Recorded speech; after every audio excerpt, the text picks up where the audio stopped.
So hi everyone, welcome back to the channel. So today we will talk about what is file system in the Linux. Okay. So the file system in the Linux is a hierarchical structure that organize and store the data, and it provide a way to manage files, directory and permission efficiently, right? So if you talk about the Windows file system, right? So we have the in the this PC you will get C drive and the F drive. So everything that is related to your application would be stored here, right? So this is called your C drive. And if you want any additional disk and you want to store the data, your personal data, right? So you can create a different drive. So in the same way, how we have structure in the Linux, right? So at the top, we have the root directory. Okay, so but in the Windows, we have the C drive, and here in the Linux, we have the root directory.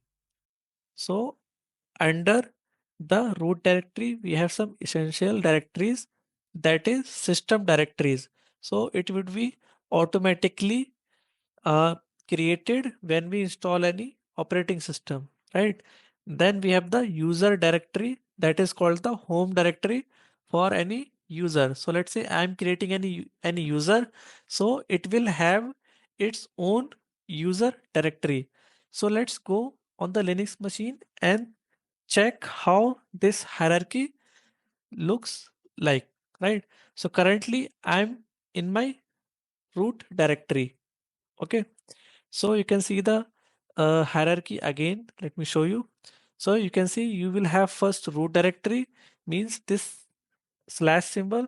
Then under that you will have these system assigned directories. Okay. So if you type ls, so you can see you have multiple system directory, but where are you right now?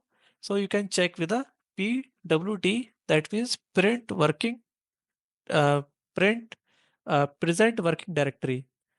Okay, so you can see you will have a slash forward slash, right? You can see here. So that means you are currently in the root directory. And inside this root directory, you have these multiple files that are present here. So you will get these while installing any Linux machine, right? So these are all the system assigned file. And let's talk about these files and folders one by one. Okay, so you can see here Linux follows the file system hierarchy standard, that is called FHS. Okay, and which defines the structure and the purpose or of the directory. So in the first we have the root directory. Okay, so you can see the description about it. Root directory containing all system file. So I showed you just right now.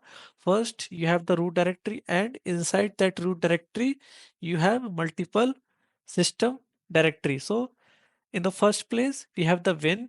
So Win will contain essential commands binaries for the system operation. So whatever the command that is related to the Linux you are running on the command line, it would be stored inside this bin directory. Then we have the boot directory. So it will contain bootloaders related files. So it will only store those files that is required to boot your machine or to start your machine. Then we have the dev directory that will store house device files for the hardware components. So whenever you are attaching any keyboard, mouse, or any external device, so it will store those data in this directory only. Then we have the very important directory. So it is the most widely used directory because it will store all the configuration related file.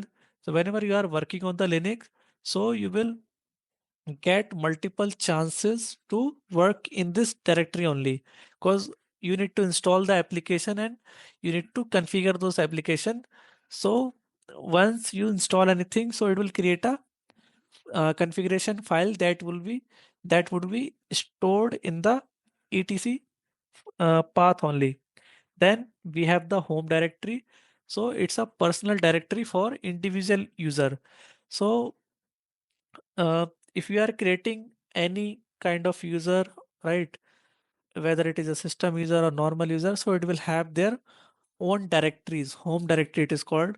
So let's see what directory we have for this machine. So if you type ls, and here you have a home, you can see here.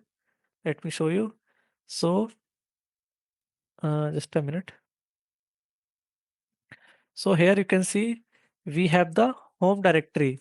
So let's see. So currently my username is zadmin. So let's go inside this directory. uh, Home.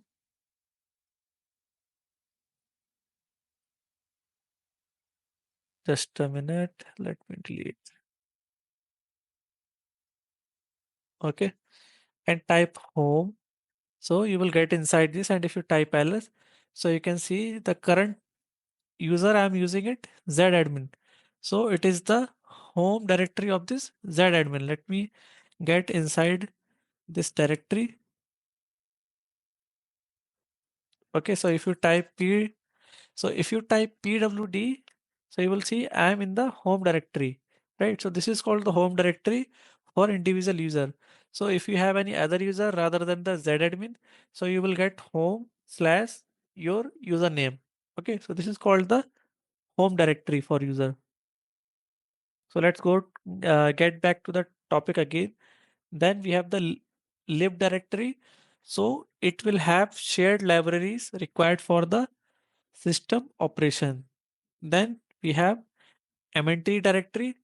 It will store temporary mount points for the external storage. Then we have the proc that will provide runtime system information. Then we have the temp, and then it will store all the temporary file in the cache. Then we have the USR directory that will house install application and libraries. Okay, then we have the where folder. So where folder basically used for storing the logs. Okay, so you can see here store log files and other dynamically changing file. Okay, so that's all about the different directories related to the Linux. Then we have the file system types in Linux as well, right? So we have the ext4, and then we have the xfs, and then we have the btrfs, FAT32, and NTFS and NFS. So these all are serve different purposes in their own unique way, right? So let's talk about the ext4, the most commonly used file system in the modern Linux system. So most of the time you will only use the ext4, and it is more sufficient or more you can say widely used for the Linux. Then we have the XFS. So it is a high performance journaling file system suitable for the large scale application. So if we are using very big application that is storing multiple datas, like if you are using the Netflix or Google, Apple, so they might use this kind of file system. Okay. Then we have the BTRFS. So it would be for the advanced file system with the snapshot and the compression feature. Then we have the FAT32 and NTFS. So it is mostly used with the Windows. Okay, so whenever you are creating any E drive, D drive, so it will ask you like whether you want to create it into the FAT32 or in the NTFS.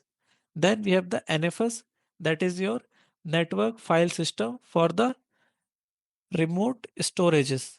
So whenever you want to store your data on the remote location and you want to access it on the network based protocol, so you can create the NFS server. Okay, so that's all about the today's file system video. I will see you in the next lecture. Thanks for watching.